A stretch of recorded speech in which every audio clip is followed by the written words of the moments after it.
और इस समाज तो इतना भी ये है कि उसको ये भी नहीं पता है कि कैसे नौकरी मिली उसको। लड़ेंगे नहीं, भिड़ेंगे नहीं, सवाल उठाएंगे नहीं। आरक्षण ऐसे ही खत्म होते जा रहा है, उस पर सवाल नहीं उठाएंगे। अब इतना जो है ना, इतने में हम लोग लड़ेंगे भिड़ेंगे। ये तो बीजेपी आरएसएस समझ गया है, लड़ा रहा है। आप कह रहे हैं एजुकेशन की वजह से पिछड़ गए, वो कह रहे हैं एजुकेशन तो है हमारे पास पर इन्होंने हमें आगे नहीं बढ़ने दी। दलित की इतनी औकात है कि सिलेक्शन कमेटी इन्फ्लुएंस कर लेगा, यूपीएससी के बोर्ड में जाके इन्फ्लुएंस कर देगा। ये सबको इतनी मगज मारी गई है। और दूसरी बात है कि जो समुदाय ज़्यादा लड़ता है उसको ज़्यादा साइड किया जा रहा है कि इसको लाओ मत। ये उल्टा है, जो समुदाय ज़्यादा स्ट्रगल कर रहा है, चुनौती दे रहा है बीजेपी आरएसएस को, उसको ज़्यादा कीमत चुकानी पड़ रही है। भाई हमारे कॉलेज में 50 प्रोफेसर होंगे SC ST OBC के, आप जानते हैं किसी को? मुझे क्यों कीमत चुकानी पड़ रही? क्योंकि हम प्रशासन पे, सरकार पे सवाल उठा रहे हैं। तो ये उल्टा है। कोई कैसे खा गया? आप इंटरव्यू देने, फॉर्म भरने जा रहे थे तो आपको रोक लिया। सिलेक्शन कमेटी में उस जाति के 5 लोग थे जो कि आपको डिस्क्रिमिनेट करके उनको रख लिया। अरे जो सिलेक्शन कमेटी में SC ST ऑब्जर्वर आता है, वो भी आता है लड्डू खाने खाली। तुमको नहीं पता है अभी, मैं सब जानता हूँ। लड्डू खा के 2000 रुपया TA लेकर साइन करके चला जाता है। ये उनकी इतनी औकात होती है। 27 साल यूनिवर्सिटी में पढ़ा चुका हूँ ना। हमारे घर में कौन जमींदारी चल रही थी? देखे भैया फलना बाबू इंस्पेक्टर बन गए हैं, DSP बन गए हैं, चलो हम भी पढ़ते हैं, हम भी बनेंगे। तब नहीं यहाँ तक पहुँचे। ये थोड़ी कि मेरे पिताजी IAS ऑफिसर थे, छोटी सी इतनी सी लोअर डिवीजन क्लर्क, और सबको पढ़ा दिए। बेटा बेटी के 7 लोग को 2 प्रोफेसर है, 1 DSP, सब पढ़ाया ना, सब सीखा कि हमको पढ़ना है। पढ़ाई के बगैर, कोई शिक्षा के बगैर कोई मुक्ति संभव ही नहीं है। तो ये बात समझिए ना, कौन किसका खा गया। हम लोग रोस्टर का बंद किए थे जब लड़ाई लड़े थे, तो हम तो प्रोफेसर थे, हमको क्यों लड़ना था? हम तो नौकरी कर ही रहे थे, बंगला में रह ही रहे हैं। किसके लिए लड़े थे? एक जाति के लिए लड़े थे, एक जाति के लिए लड़े थे कि पूरी schedule caste, schedule tribe, OBC समुदाय के लिए लड़े थे। 2 में से पहले तय कर लीजिए। हमारे रिश्तेदार को नौकरी लगना था। भाई 1108 कास्ट है, मैं सरकार को चुनौती देता हूँ। 1108 कास्ट को किस में कहाँ रखोगे? अगर मान लो कोई मजदूर का बेटा IAS बन गया, तो एक जनरेशन में तो नहीं ना होगा कि राजा बन जाएगा वो, तो वो भी क्रीमिलियर में चला जाएगा। तो 1108 जातियों को आप कौन कौन कैटेगरी में कहाँ डालोगे? जरा करके तो दिखाओ पहले होमवर्क, आंकड़े तो लाओ, आंकड़े लाओ, तब ना जानेंगे। सुप्रीम कोर्ट ने राइडर भी लगाया हुआ है ना, एम्पिरिकल डेटा चाहिए ना, कितना प्रॉपर्टी है, कितना घर है, कितनी संपत्ति है। तो ये आंकड़े लाओ ना, उसके बाद मैं तो चुनौती दे रहा हूं कि आप लागू करके दिखाओ। मैं केंद्र सरकार को चुनौती दे रहा हूं। भाई 11 आपने एक नैरेटिव बना दिया है, ये RSS का बनाया हुआ नैरेटिव है कि सब जाटव खा गए, यादव खा गए। अरे खा गए तो आंकड़ा तो दो, उसका पॉपुलेशन भी तो देखो। मैं ये कह रहा हूं, मैं दावे के साथ कह रहा हूं कि जितनी सबसे कमज़ोर जातियां हैं, जितने बैकलॉग है, जितनी नौकरियां हैं, सरकार को इंस्ट्रक्शन दो, बोर्ड को, बिना वर्गीकरण के, बिना कुछ किए हुए इंटरव्यू में सबको बुलाइए, लेकिन सारी नौकरियां उनको दे दो। भरो, रेलवे में सारे भरो, यूनिवर्सिटी में सारे भरो, पार्लियामेंट में फिर आपने आउटसोर्सिंग क्यों किया है? सफाई कर्मचारी का आपने ठेके पे क्यों दिया है? आप सिर्फ बोर्ड को, जब UPSC घोटाला हो सकता है, नीट घोटाला हो सकता है, तो एक तो चेयरमैन साहब को कहना ही ना कि भाई बुला लो सबको, लेकिन सबसे कमज़ोर होगा उसी को भर दो। क्या दिक्कत है? करके दिखाओ ना, कोई विरोध नहीं करेगा। लेकिन आप बांट में अब सब कैटेगराइजेशन होगा, तो उसमें मान लो कि एक कैटेगरी बन गया, उसमें से भी कुछ जातियां जो पढ़ेंगी लिखेंगी वो आगे बढ़ जाएंगी, तो नीचे वाला फिर बोलेगा कि हमारा हक ये खा गया। फिर उसमें से थोड़ा सा बढ़ेगा तो उसके नीचे वाला बोलेगा कि हमारा हक ये खा गया। तो ये आप पेंडेरा बॉक्स ऐसा भूल भुलैया जंतर मंतर बना रहे हो। और समाज को हमको समझना चाहिए कि ऐसा उलझा के सीधा आरक्षण ही खत्म कर देगा, उसका झुंझुना बजाते रहना। इसलिए आरक्षण का दायरा बढ़ाओ और जितने बैकलॉग है तुरंत उसको भरो, स्कूल कॉलेज यूनिवर्सिटी सब बनाओ। और सबसे महादलित है ना, मैं ये कह रहा हूँ, उसके लिए रेसिडेंशियल 200 बच्चे के लिए इंग्लिश मीडियम स्कूल बनाओ। कोई अगर विरोध करेगा तो मुझे बताना, मैं वहाँ सरकार के साथ खड़ा रहूँगा। करो, बनाओ ना।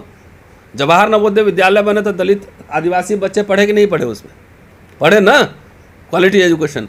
ये बीजेपी सरकार ने, तीसरा टर्म है, एक विश्वविद्यालय खोला है तो मुझे बताओ, एक कॉलेज खोला है तो मुझे बताओ, एक स्कूल खोला है बढ़िया, एक चेन वो बताओ। वो भी सैनिक स्कूल को दे रहा है ठेके पे, पब्लिक प्राइवेट पार्टनरशिप। उसमें सोच रहे हैं आपके बच्चे पढ़ेंगे हैं? किसको आप दिखा रहे हो? सब जवाब दिखा रहे हो। ये खेला हम पूरा समझते हैं। आप शिक्षा का निजीकरण कर रहे हो, अशोका यूनिवर्सिटी में रिजर्वेशन दिलवाओ, जमीन लिए है ना सरकार से तो सुविधा ले रहे होंगे, अडानी अंबानी के लाखों करोड़ रुपए माफ हो रहे हैं ना, उसमें रिप्रेजेंटेशन दिलवाओ, वो पब्लिक का पैसा है। तो ये करके दिखाए ना, चुनौती है। जीतन राम मांझी चीफ मिनिस्टर रहे, बेटा अभी भी मंत्री है शायद, उनको एक दिन हम पूछे थे कि अब वो भी कह रहे हैं कि खा गया, जैसे बर्गर है रखा हुआ है, इंटरव्यू में जाता है तो यादव जी आइए बर्गर है खा लीजिए, हाँ जाटव जी आइए बर्गर है खा लीजिए, ऐसे होता है। बाबा साहब ने कहा था कि जब महार आंदोलन हमने चलाया और उसके बाद जब इंटरव्यू में हमारे लोग जाते थे तो सबसे पहले महारों को बाहर किया जाता था, क्योंकि वो लड़ाका था। कहता था और भी तालाब गंदा करना है क्या तुम लोग को, हटाओ इस सबको। तो जो इसकी साजिश है कि जो इनको हम इतना बढ़िया कपड़ा पहने, गौतम साहब पहने, तो हमसे तो घृणा कर रहे हो, हमको तो उत्पीड़न कर रहे हो, तुम इतना राक्षसी भेड़िया की तरह दिखा रहे हो कि नहीं सबसे गरीब को हम गले लगाएंगे। नहीं, ये लीला किसको समझा रहे हो। रोस्टर में भी सरकार अध्यादेश लाई, लेकिन हम क्या पूरा जीत पाए। डॉक्टर अंबेडकर कहते थे कानून की नज़र में समानता होना और प्रशासन की नज़र में समानता होना, दोनों में अंतर है। कानून में सब बराबर हैं, लेकिन प्रशासन की नज़र में बराबर हैं कि नहीं है ये देखना बेहद ज़रूरी है।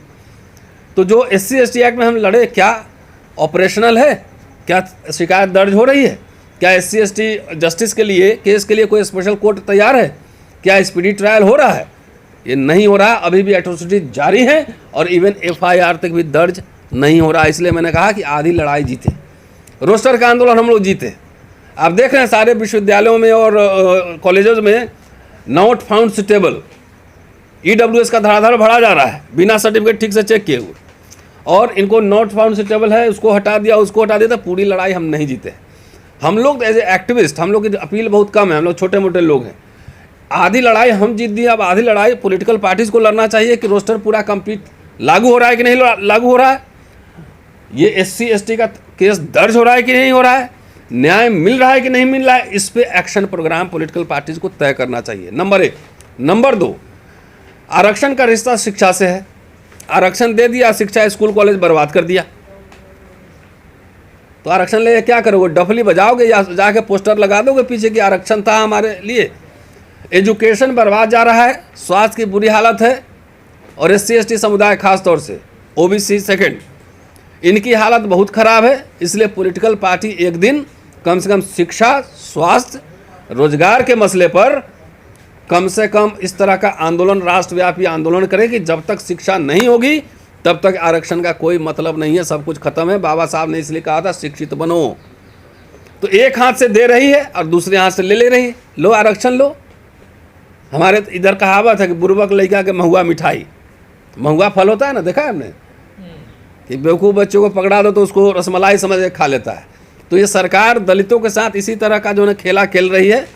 अगर ईमानदार है, कमिटेड है, तो सीधा और सीधा जो है ना education, first class education, English medium education लाए, और नहीं तो जितने बसपा, आज़ाद समाज पार्टी, RJD, सपा, जितने इसमें सरकार को घेरे, कांग्रेस संविधान ले घूम रही है, सरकार को घेरे कि स्कूल खोलो, यूनिवर्सिटी कॉलेज, शिक्षा में बजट कम क्यों हो रहा है। इस पर न समाज में हलचल है। समाज हमारा कभी कहा है कि इस मुद्दे पर हम भारत बंद करेंगे, खाली कर दिए फोटो खिंचा लिए। नो, बुनियादी चीज़ है, उस पर अगर बहस नहीं करेंगे, आगे नहीं बढ़ाएंगे, तब तक ये जितना है सब झुंझुना पकड़ा के तीनों भारत बंद की समीक्षा हमने कर दी कि क्या खोया क्या पाया। तो सरकार को घेरो बुनियादी सवाल पर, शिक्षा पर, स्वास्थ्य पर, रोजगार पर, निजीकरण पर। इस पे अगर जाकर अपने समाज में पूछिए कि इस पे भारत बंद करना है, कितना रिस्पॉन्स आता है।